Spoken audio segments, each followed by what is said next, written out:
gente! Sejam muito bem-vindos a mais um episódio do podcast Sementes Pão Diário Kids. Nós estamos aqui para conversar com vocês sobre esse tema que a gente ama, que você ama, educação cristã de crianças.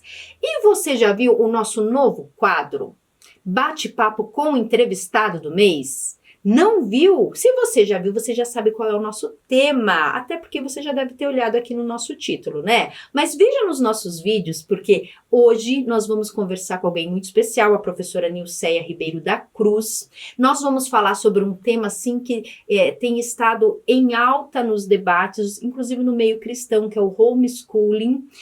E se você quiser saber um pouquinho mais sobre a nossa entrevistada, porque ela contou a sua experiência particular com essa prática, você veja aqui nos nossos vídeos, veja no bate-papo com o entrevistado e você assista a nossa conversa com ela. Ela contou um pouquinho de como esse tema do homeschooling entrou na vida dela, sobre a prática do after school entre os filhos dela. É muito legal, tá? O bate-papo com ela tá bem inspirador. E hoje aqui nós vamos conversar com ela sobre várias questões em torno do homeschooling, na tentativa de elucidar o tema para você, esclarecer dúvidas, ok? Professora Nilceia, muito obrigada então por estar aqui novamente com a gente. Prazer é nosso, né? Mais uma vez, estamos aqui para poder contribuir com as famílias em relação a esse tema tão importante aí, que é o tema do homeschooling. Obrigada, professora. Então, vamos começar esclarecendo justamente esse termo, homeschooling. Como que surgiu esse termo da maneira como a gente entende ele hoje, professora? Tem como falar um pouquinho sobre isso? Uhum. Bom, o ensino domiciliar, ele já é algo que existe desde a época de Adão e Eva, né? Então, quando Deus cria a família ali, ele de crescer e multiplicar e fazer tudo mais, então ali ele estabelece a família como a primeira instituição formada por Deus, né? E no decorrer dos anos ali, né, sempre foi da família a responsabilidade de passar para os filhos, né, por meio da oralidade, muitas vezes, os valores, aquilo que a família queria que perpetuasse pelas gerações futuras. Então, o surgimento das escolas, elas começam, né, em virtude de que a família, ela deixa de lado, né, um pouco da sua responsabilidade e agora acaba que isso necessitam ser criadas outras instituições que ocupem esse espaço, esse lugar, né? Então, assim, o termo homeschooling, ele é mais recente, mas o ensino domiciliar, ele já é algo muito, muito praticado já há muitos anos, né? Então, o termo, ele veio ali na 1970, 1980, ele começou a ser mais, assim, conhecido, né? Por meio de manifestos e até práticas, né, de ensino domiciliar, movimentos em relação a isso que aconteceram nos Estados Unidos, né, em outras áreas também, com o objetivo de trazer para a família novamente essa ideia de que essa consciência, né, da sua importância, do seu papel dentro da formação do cidadão americano, do cidadão como um todo, tá? Então, e claro que depois ali da Revolução Industrial, né, onde você começou a ter muitas famílias em que os pais começaram a trabalhar fora, as mães começaram a ir para os setores da indústria, então se viu ali a necessidade da criação de instituições onde você tem, então, um currículo formatado, horários, currículo obrigatório, e aí a massificação da educação, né? Então, é nesse contexto aí que a gente vê essa migração, né? Mas durante muitos anos a educação sempre foi principalmente centrada na família, que é o plano original de Deus, né? E professora, para a gente esclarecer, o que envolve a prática do homeschooling? Porque tem pessoas que confundem um pouco. Eu não sei se entra dentro do homeschooling que a gente chama de after school, que até quando a gente fez o nosso bate-papo sobre a tua história, a tua experiência, você falou um pouquinho que você começou com os teus filhos praticando o after school, né? Homeschooling, after school está dentro do homeschooling também. Existem diferentes práticas de homeschooling, né? O que envolve o homeschooling? Uhum. Bom, a questão de termos, né? Nós temos o homeschooling, então escola do lar, né? E after schooling, que é escola depois, né? Uma escola no contraturno, digamos assim. Então, depois da escola, né? Então, existem esses dois formatos, né? Se eu posso dizer assim, no quesito, quando você trata da questão, eu vou fazer ensino domiciliar com os meus filhos. Então, tá, eu posso fazer o after schooling ou homeschooling, tá? Então, existem essas duas formas. Agora, no que diz respeito à modalidade em si, né, sendo no after ou no home, só para esclarecer, antes da professora dar continuidade, então, o after schooling é quando os pais, eles matriculam os filhos na modalidade escolar, né, no ensino formal, mas eles se responsabilizam por toda uma prática de ensino desses filhos no contraturno, então, né? Seria isso, Isso, ele pode envolver um reforço, né? Mas às vezes um reforço escolar, por exemplo, e também outras áreas, né? Como foi meu caso também, de trazer aspectos que eles não estavam tendo dentro do ensino formal. Então, a gente trazia isso pro pós, né? Ou, enfim, né? Sempre no contraturno que estava sendo trabalhado. Tá? E aí, o homeschooling, a diferença, o que seria? O homeschooling, a família, então, ela assume integralmente, inclusive, o ensino regular, se é que eu posso dizer, o ensino formal, né? Que inclui o ensino das matérias regulares, né? Que envolve ciências, matemática, português, enfim. Então, ela, além de trazer esses valores, né? Trazer esse ensinamento que você vai trabalhar no after também, junto com o suporte pedagógico, você assume também o ensino completo, né? Então, você vai buscar estratégias de ensino e aprendizagem, ou suporte, enfim, para que você consiga também dar para essa criança a oportunidade, né, do ensino de instrução básica, que é um direito dele por lei, né? Então, e aí a forma como a família vai fazer isso, aí sim existem diferentes maneiras, né, de poder fazer isso no modelo homeschooling. Você falou em diferentes maneiras de fazer isso no modelo homeschooling.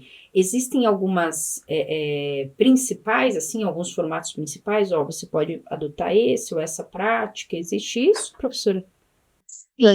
Existe, na verdade, não existe um modelo, digamos assim, universal, né? Ou que seja, esse daqui é o melhor, é o mais recomendável. O que existe é uma família responsável, né? Ela assume essa responsabilidade e agora ela vai buscar alternativas de métodos, de formatos que melhor se adequem à necessidade do seu filho, ao estilo de aprendizagem do seu filho, à realidade da onde você vive, então se é um ambiente mais próximo da natureza, se é um ambiente mais fechado.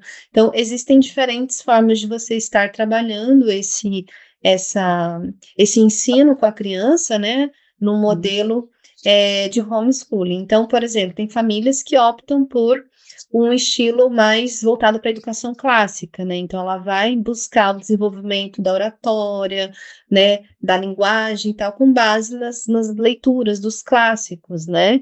Então, filosofia, história, artes. Então, tem outras famílias que já optam por temas. Então, a gente vai fazer um estudo por temas, né? Então, ela vai organizar o seu cronograma, a sua estrutura com base nessa forma, né? Outras preferem metodologias voltadas mais no sentido do ensino que a gente chama não é voluntário que fala, faltou a palavra agora, mas é aquele com base no interesse da criança. Então, hoje a criança está interessada em estudar sobre mapas, então a gente vai aproveitar e vai focar em mapas, tudo sobre mapas. Aí estudam umas 2 semanas mapas. Então, existem maneiras diferentes de você organizar isso, só que, né, a gente vai entrar ainda na questão ali, da questão da responsabilidade, o nosso desafio hoje no homeschooling brasileiro é porque a gente tem uma questão jurídica ainda a ser definida, então, dependendo de alguns modelos que as famílias adotam, acaba, às vezes, não vou dizer complicando, mas na hora de você comprovar o ensino, acaba comprometendo um pouco mais por não ter uma estrutura um pouco mais formal, assim, uma estrutura um pouco mais organizada nesse sentido, né? Mas tem famílias que optam por esse, né, por uma prática um pouco mais livre, um pouco mais, assim, voltada mesmo para o interesse da criança, para o seu desenvolvimento, e o que é muito bom, tá? A gente não tá aqui, e que vão embora, né? Não acabam não tendo nenhum tipo de abordagem, ou ter que ter algum tipo de justificativa, e a criança, ela se desenvolve e consegue evoluir, tá? Mas existem, sim, outras maneiras, né? Sim, a professora comentou de algo bem importante que a gente ia trazer aqui em debate também, que são as questões jurídicas, né? Qual é a situação do Brasil no que diz respeito à regulamentação do homeschooling? O que diz a justiça, as leis sobre a prática? E quais são as alternativas para aquelas famílias que, né, interessadas na prática? Então, hoje no Brasil, a gente tem a permissão, né? A gente não tem uma lei que diga, olha, é proibido fazer o ensino domiciliar no Brasil. Ela foi declarada, inclusive, uma prática constitucional, contudo, ela carece de uma regulamentação, ou seja, a União ainda não votou, né? Ela não determinou como isso deve ser feito. Então, é o que a gente chama que nós estamos no limbo jurídico, né? Então, diante disso, a família que opta por essa modalidade, ela precisa entender que existem alguns critérios que ela precisa tomar certos cuidados, né? Então, no caso de ela ter que comprovar o ensino dessa criança, ela precisa assegurar de que essa criança está tendo acesso aos conteúdos básicos, né, da BNCC. Então, por mais que a gente não tenha uma regulamentação, mas existem alguns critérios ali que acabam pesando bastante no momento em que você precisa comprovar que essa criança, apesar de não estar tendo lá a presença dentro da sala de aula, ela está tendo, sim, o seu direito assegurado, ela está tendo contato, né, com o ensino, com a educação, com os conteúdos, né, que ela teria que ter. Claro que de uma maneira, da forma que a família optou por dar esse conteúdo, tá? Então, para a gente deixar cuidados. Para a gente deixar bem claro, professora, não existe uma legislação que proíba o homeschooling. Quando a professora falar que sim, que constitucionalmente é uma prática possível, o que a professora está querendo dizer com isso? Hoje em dia não existe nenhuma legislação que torne o homeschooling algo proibido.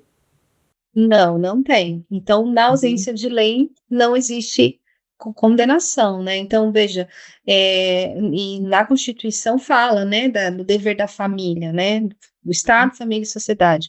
E a Lei dos Direitos Humanos, né, nos seus artigos, ela fala que a família, ela é primordial nessa parte de escolher qual modalidade dar para os seus filhos, né? Então,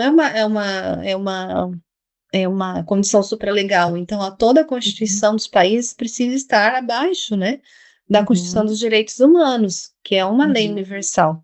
Então, é uma prática que a família, ela pode realizar, tá? O que nós temos hoje no nosso país, infelizmente, a família, ela acaba passando por quando ela, né, tem alguma situação em que ela precisa comprovar para um agente público alguma coisa, ela acaba ficando vulnerável em relação às interpretações que se fazem dessas leis. Por quê? Porque como não há uma regulamentação que diga, coloque assim, os pingos nos is, no sentido de como fazer esse ensino domiciliar, então a família acaba ficando vulnerável pela interpretação do A, do B, do C, né?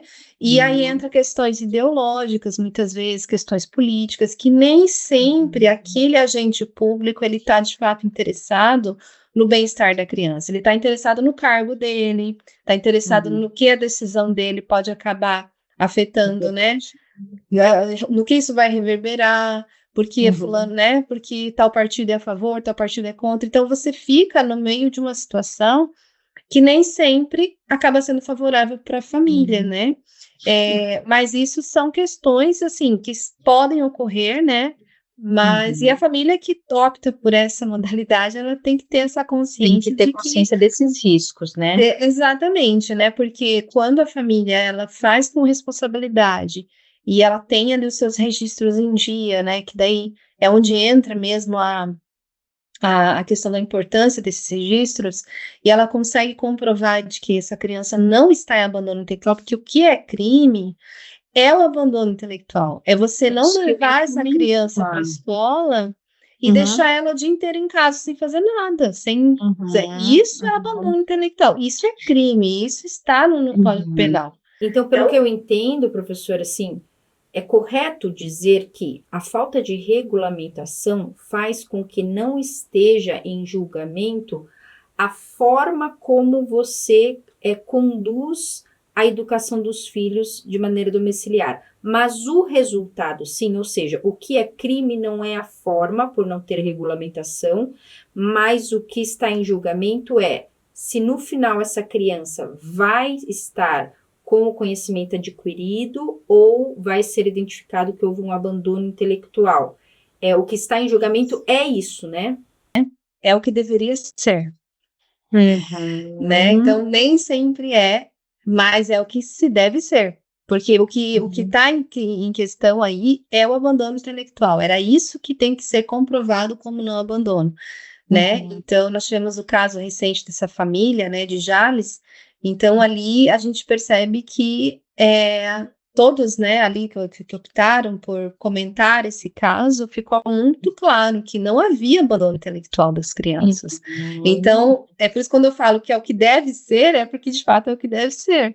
Mas nem sempre, infelizmente, como eu falei anteriormente, né, existem outras questões que acabam pesando em cima disso.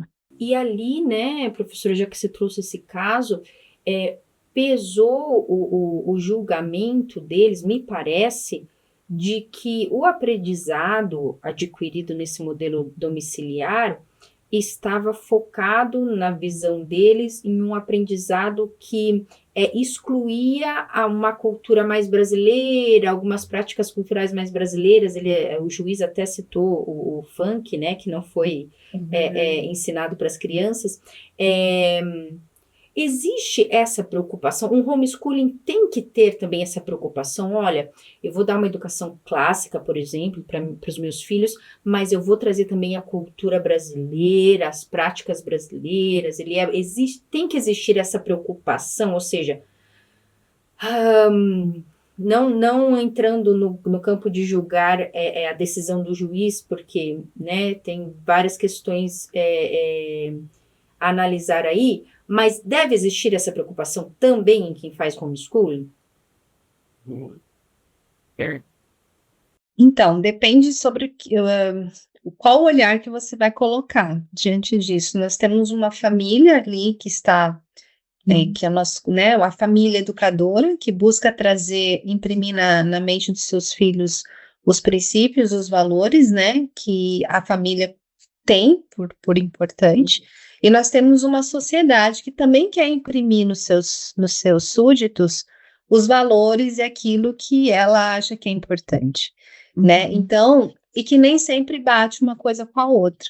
Então, o que nós precisamos entender é que nós precisamos criar crianças não em uma bolha, no sentido de, olha, isso aqui que eu acredito, eu só fico aqui, então eu não conheço tudo, né? Então, nós precisamos ensinar o que é certo e o que é errado, nós precisamos, com base nos valores de cada ser humano, de cada família, enfim. Mas a maneira como a gente aborda questões de diferenças, né, é importante. Eu não vou entrar aqui naquele que é porque eu não cheguei, a gente a focar na questão ali da música, enfim, mas o que eu quero colocar, que eu também não sei como é que a família abordou isso com os filhos, e é uma questão da família, mas o que nós temos que criar é filhos conscientes do mundo em que vivem, né, do ser que ele quer se tornar, né, como ser humano, como indivíduo, e quais são os valores que ele quer para a vida dele. Né? Então, agora, como que eu vou fazer isso? É dizendo, ó, só existe esse valor aqui, a gente vai seguir esse aqui e tudo mais, e em algum momento ele vai se deparar com esse valor de fora. Então, se a gente, como pais, enquanto eles estão conosco, a gente não colocar o olhar e fazer uma análise crítica, ensinarem eles a pensar, isso aqui eu não conhecia, essa parte eu não entendia, vamos ver. E aí você não está mais ali para poder fazer o jogo, o balanço, trazer a consciência crítica. Então, isso é uma visão pessoal minha, né? Volto a dizer, a forma como eu enxergo, entender trazer essa consciência para as famílias. Então, mesma coisa, por exemplo, o uso dos celulares, né? Dos aparelhos eletrônicos. Né? Nós tentamos muitas vezes, né, colocar nossos filhos numa bolha em relação a isso, só que é igual aquela criança que nunca viu chocolate. Então ela cresce nunca comendo chocolate. A primeira vez que ela experimentar, ela não sabe se regular. Então ela vai para um outro extremo. Então é um desafio para nós como pais, e aqui eu estou falando para todas as famílias, não é só para quem faz o domiciliar, é a gente trazer essa educação equilibrada. Sabe? E trazer essa educação equilibrada, onde você tem um indivíduo que saiba pensar, que saiba entender, isso aqui é certo, isso aqui é errado, isso aqui eu quero para minha vida, isso aqui eu não quero, e o outro quer para a vida dele, tá tudo bem, tem que respeitar. Muito interessante, né? Muito interessante esse olhar, professora. Para a gente não ter essa criança, uma hora ela vai para o mundo, você não vai conseguir ficar com ela o tempo todo ali ao seu redor, então a gente precisa ter esse olhar com esse foco, com esse objetivo, né? Sim, ou seja, a gente vai... Veja se é mais ou menos essa linha que a professora tá explanando aqui, ou seja, a gente não vai aplicar o homeschooling na intenção de guardar as crianças e só ensinar para ela aquilo que a gente acha que seja correto, mas sim de desenvolver nela um senso crítico em relação aos conhecimentos que estão à disposição, né? Porque a gente esses conhecimentos vão estar sendo transmitidos com valores cristãos, nós como famílias cristãs, né? Eu vi uma expressão uma vez, eu achei muito interessante e válida nesse sentido, que diz que a gente não deve preparar o caminho para a criança, mas a criança para o caminho. Porque às vezes a gente tem a intenção de preparar, proteger a criança de tudo, né? Quando a gente deve preparar ela para o que virá, né, professora? Exatamente. Eu completo a tua fala com o texto bíblico, né? Ensina a criança no caminho. Então, Deus se preocupou em colocar ali, né, o em mais o. Então, você não é, aquele lá é o caminho, meu filho, então você vai lá e anda. Não, é no caminho. E no caminho é andar junto. Então, é nesse período em que eu estou junto com meu filho, em que eu estou presente na vida dele, é o momento no caminho. Então, tá vendo essa situação aqui? É assim que a gente precisa lidar. Quando acontecer isso aqui, você tá vendo isso aqui, tal, não sei o que e tal. É assim que você vai lidar. O que você achou disso? O que você achou daquele comportamento? O que você achou daquelas pessoas lá no shopping? O que você achou daquela música, esse ritmo? Você acha que o que acontece nesse ritmo no nosso cérebro? Vamos pesquisar? É isso, é a gente trazer para a criança o porquê que aquilo não é saudável para a vida dela, e ela entender e escolher. Não, eu não quero aquilo para minha vida, porque esse ritmo, essa letra, essa música, ela vai me causar isso no meu cérebro, eu não quero para a vida dela. O fulano lá quer, ou talvez ele nem sabe que aquilo está prejudicando a mente dele, e ele não sabe. Então, vamos, tá tudo bem. Então, essa visão de educação que a gente precisa imprimir nas famílias, né? E o ensino domiciliar, ele promove muito isso. Por quê? Tempo. Você tem Uhum. tempo com os filhos ali, você está o dia inteiro com eles, ou que seja meio período, mas você está ali. E Uhum. para ensinar no caminho, você tem que estar junto. Não tem como você fazer isso de forma diferente. Falando nisso, professora, falando em tempo, pode ser que esteja nos assistindo aqui uma família que tem um contexto assim, puxa, uma mãe, né, que pense assim, puxa, como eu queria poder ter mais tempo com meu filho no lar para educar ele mais de perto, mas vive um contexto de que tem que trabalhar fora, às vezes até mães solteiras, né, que estão nessa situação, mas que são mães cristãs que veem essa necessidade, mas tem que trabalhar fora, tem que colocar o filho na modalidade escolar. Existem alternativas para famílias nesse contexto? O que você orientaria? Com certeza existe, tá? Por exemplo, você colocou aqui mãe solo, você colocou mães que trabalham o dia inteiro. Haverá situações em que, assim, eu não tenho todo o tempo da semana, mas o tempo que eu tenho, eu vou aproveitar bem. Então, não dá para começar fazendo o ensino homeschooling, vamos fazer o after, né? Mas nem o after, porque meu filho fica o dia inteiro no integral, eu trabalho o dia inteiro na empresa, sei lá. Tá, eu tenho a noite, eu tenho final de semana. Então, esse tempinho que você tem, se você começar com ele, já tá bom. Assim, não é que tá bom o ideal, não é o ideal, mas é o que você tem. Então, começa com o que você tem.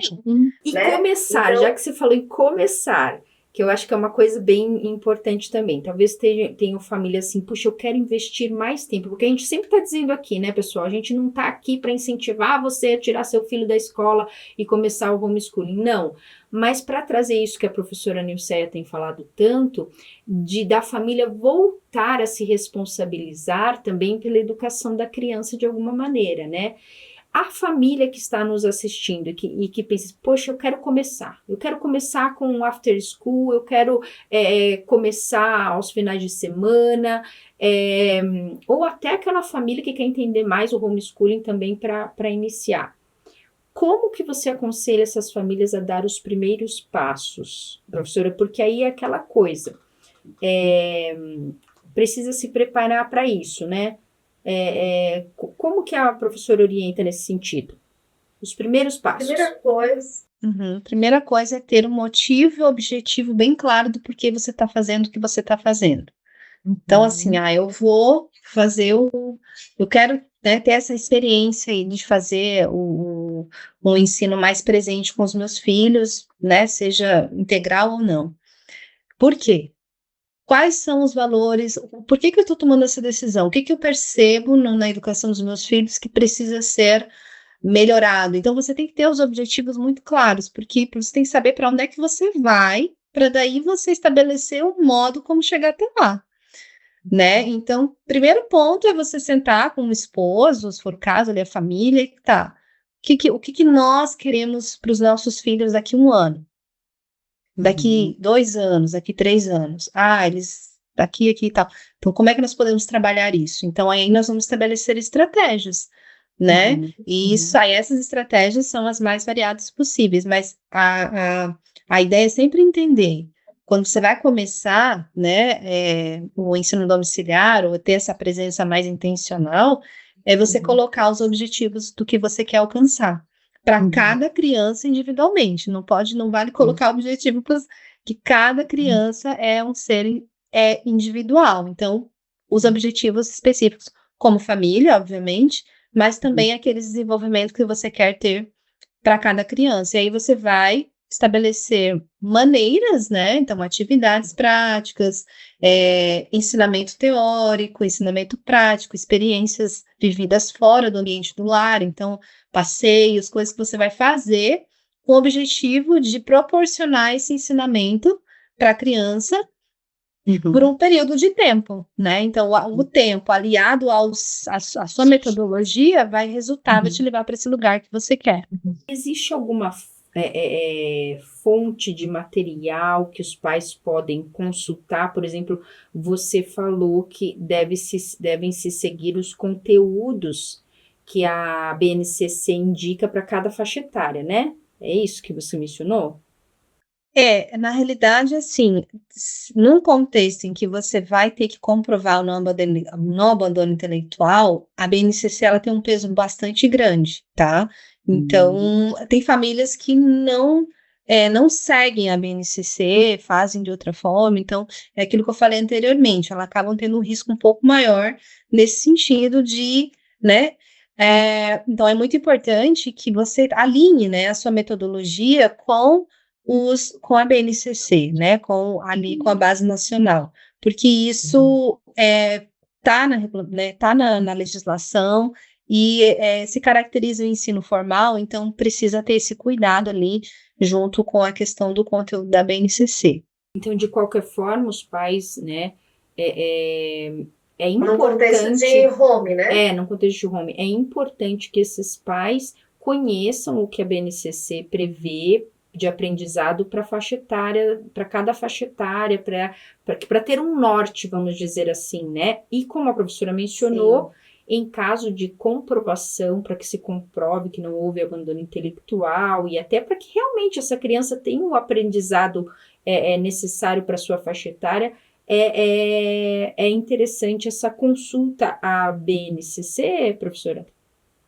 Sim, é importante, é importante. Ela pode fazer isso com auxílio, né, de profissionais, de pedagogos, né, ou de programas de apoio e suporte, né, que fazem já dão todo esse suporte aí para as famílias, né, como é o caso do serviço que nós prestamos, e a família dela pode fazer isso de diferentes formas, né, mas é importante sim que ela tenha esse cuidado, né, de estar alinhando ali né, o conhecimento que ela está passando com a criança, com as habilidades que a BNCC ela traz como sendo habilidades que precisam ser trabalhadas naquela faixa etária, tá?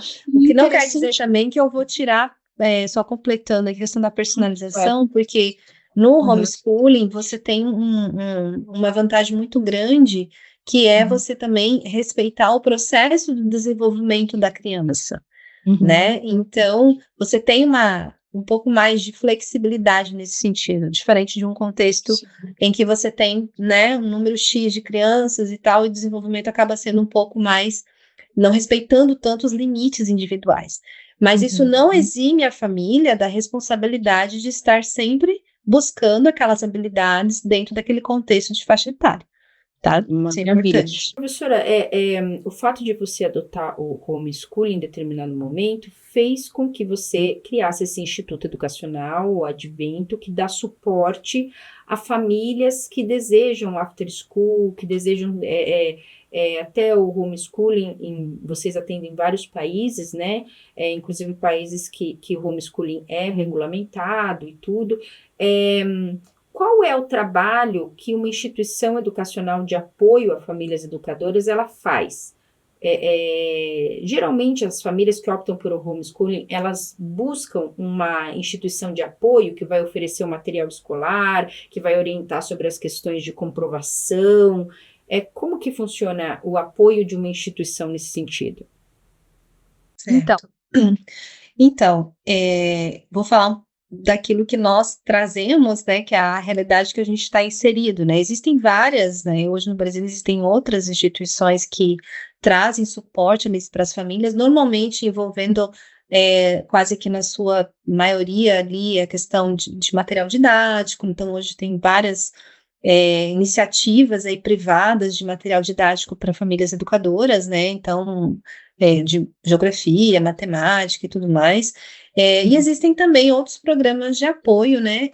O que a família precisa procurar? Que eu acho que aqui a gente vai trazer mais assim, independente do que a gente aqui oferece, a família precisa entender que ela precisa ter um suporte, uma rede de apoio de famílias. Isso ajuda muito no processo de permanência, no processo de manutenção dessa prática. Então, ter uma rede de apoio é muito importante, uma comunidade, né? Um outro aspecto, material didático, né? Estruturado.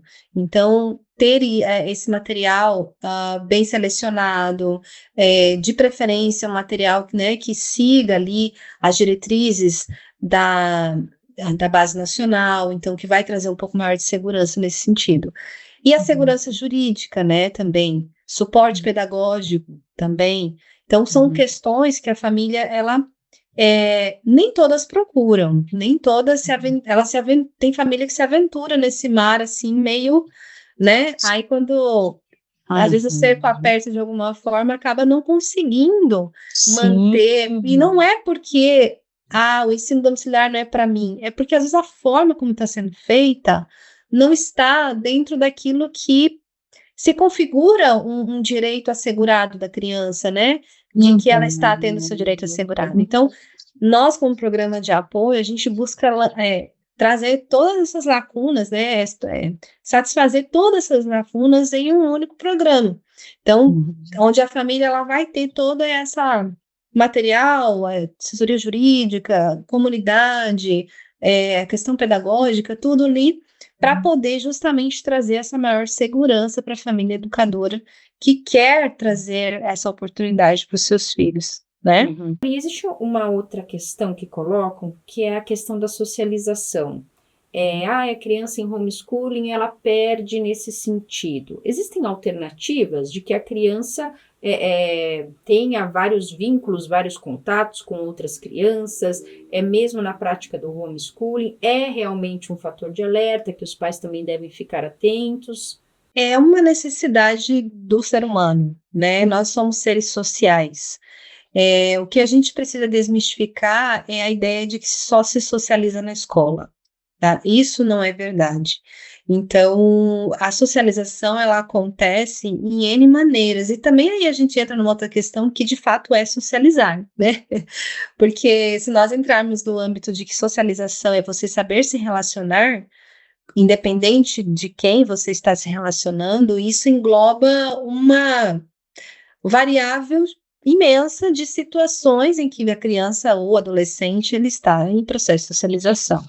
Então, a família que faz e opta por essa modalidade, normalmente ela acaba encontrando muito mais alternativas extracurriculares de socialização, no momento em que ela está envolvendo essa criança, não só ali dentro do lar, mas também em projetos sociais ou em aulas por exemplo, judô, aulas de dança ou atividades extracurriculares, a própria iniciativa de trazer uma prática pedagógica que envolva passeios, que envolva visitas, né, a instituições, que envolva, ela vai estar promovendo para esse estudante uma interação social com diferentes faixas etárias, né? Por isso o papel da comunidade também é importante dentro de um contexto de ensino domiciliar, quando você tem também encontros com outras famílias educadoras, né? Então você também tem ali aquele projeto, aquele momento ali com as crianças e tudo mais. Agora, o que não dá para a gente colocar é que a socialização ela é condicionada à escola. Isso não é verdade. Tem muita criança hoje que está dentro de uma sala de aula e que é sozinho, que não se socializa, que sofre problemas, inclusive, né? E assim como tem crianças também que num contexto de famílias educadoras não responsáveis e não conscientes do seu dever, podem acabar trazendo algum tipo de desfavorecimento nesse sentido. O que eu não posso colocar sendo essa uma condição única no sentido de socialização, né? Porque socializar é promover a criança ambientes onde ela possa se relacionar com outras pessoas, né? E, professora, já estamos nessa Só um detalhe, desculpa, a questão da comunidade religiosa, a gente esqueci de falar, mas normalmente também a comunidade religiosa que essa criança está inserida também é o momento em que ela vai estar se socializando. Perfeito, maravilha. E hoje em dia as igrejas oferecem, ou deveriam oferecer, tantas práticas que podem ser consideradas como contraturno também, o coral, as aulas de música que muitas vezes algumas igrejas oferecem, Exatamente. né? E tantas outras possibilidades. Infelizmente, a gente está com o nosso tempo quase acabando, mas eu queria que a professora concluísse assim, falando para a gente, até do ponto de vista cristão mesmo, sabe? Nos dias que nós vivemos, quais os benefícios de uma prática de after school ou até homeschooling e quais os alertas? Olha, então pode ser positivo por conta disso, mas fique alerta, pois também você tem que cuidar com isso e aquilo. Tem como a gente comentar sobre isso um pouquinho? Sim, sim. Bom, os benefícios, eu acho que o principal deles é o estabelecimento do vínculo, né? Então, você tem uma família em que agora a presença dos pais ali com as crianças, ela está muito mais ativa, então você tem um estreitamento dos vínculos familiares, né? Uma aprendizagem personalizada, tá? Então, isso também acaba que você tem uma criança em que você vai notar, né, as áreas de desenvolvimento que ela precisa de maior incentivo, aquelas que ela já faz muito bem, então aquilo que é do interesse dela, aquilo que você pode fomentar, que você pode estimular ainda mais. Então, essa aprendizagem personalizada você consegue fazer dentro do ensino domiciliar e isso é muito importante, muito produtivo, né? Fazer uma relação também da aprendizagem com a vida real, então, dentro de um contexto domiciliar, a gente consegue trazer um conteúdo teórico, né? E já aplicar aquilo, às vezes, numa experiência prática do mesmo dia, na mesma hora, inclusive. Então, isso é muito interessante, né? Com relação também à flexibilidade de horários, né? Então, o ensino domiciliar traz esses benefícios. Além da formação dos valores, né? Como eu já comentei anteriormente, a liberdade para explorar os talentos, né? Os interesses das crianças. Agora, uns cuidados, assim, que eu colocaria, que eu acho que é o maior desafio, é em relação à rotina, tá? Manutenção de rotina. Então, agora, como você tem a liberdade, ela exige responsabilidade. Então, antes você tinha um horário específico, você tem que estar em tal lugar, bate o sino tal hora, e troca de matéria, aquela coisa. Dentro do ensino domiciliar, você tem agora a responsabilidade de manter uma rotina. E isso é um desafio, tá? É um desafio. E, às vezes, no flexibilizar a rotina, acaba que você corre o risco de flexibilizar demais, sem dar conta daquilo que precisa de fato ser atendido. Então, é um desafio que precisa ficar atento também, né? Questões legais, né, administrativas também é um ponto que a gente precisa ficar atento, né, para que a gente realmente esteja com os registros em dia, no caso de a gente precisar uma comprovação, né? As habilidades daquela criança sendo desenvolvidas, esse acompanhamento é muito importante, né? Claro, a lidar com a dúvida, muitas vezes, será que meu filho está aprendendo? Não, então, a gente sempre orienta, né? Ter um profissional, um psicopedagogo, alguém que possa fazer uma avaliação, né? Periodicamente, para trazer maior segurança para essa família. E perseverança, né? A perseverança é o segredo do sucesso em tudo na vida, né? Então, agora os resultados que você vai obtendo com essa criança, com o desenvolvimento dela, né? Com o passar do tempo, é muito gratificante. E aí todo esforço, todas essas lutas que a gente passa, nos desafios, acaba compensando os resultados, né? Então, esses seriam os pontos, assim, que eu colocaria nesse sentido. Professora, muito obrigada por mais esse momento aqui com a gente. E olha, não terminou, viu, gente? Não terminou. Nós já fizemos o nosso bate-papo com a professora Nilceia para vocês entenderem a experiência pessoal dela com a prática do after school e do homeschooling. Hoje nós conversamos de maneira um pouco mais ampla sobre o tema. Mas tem, olha, um monte de pergunta aqui, ó, nós anotamos, que vocês enviaram pelo nosso Instagram, pelo nosso grupo de WhatsApp também, e que não foram comentadas aqui na nossa entrevista. E nós vamos fazer um ping-pong com a professora Nilceia, com algumas dessas perguntas que vocês fizeram, e na próxima semana você vai ver elas respondidas aqui, ok? Então nos encontramos na próxima semana com mais respostas sobre homeschooling. Até semana que vem, professora, obrigada. Até, vocês vão enjoar de mim, né? Mas vamos lá. Vai ser muito bom. Até mais, tchau, tchau. Até mais, tchau, tchau.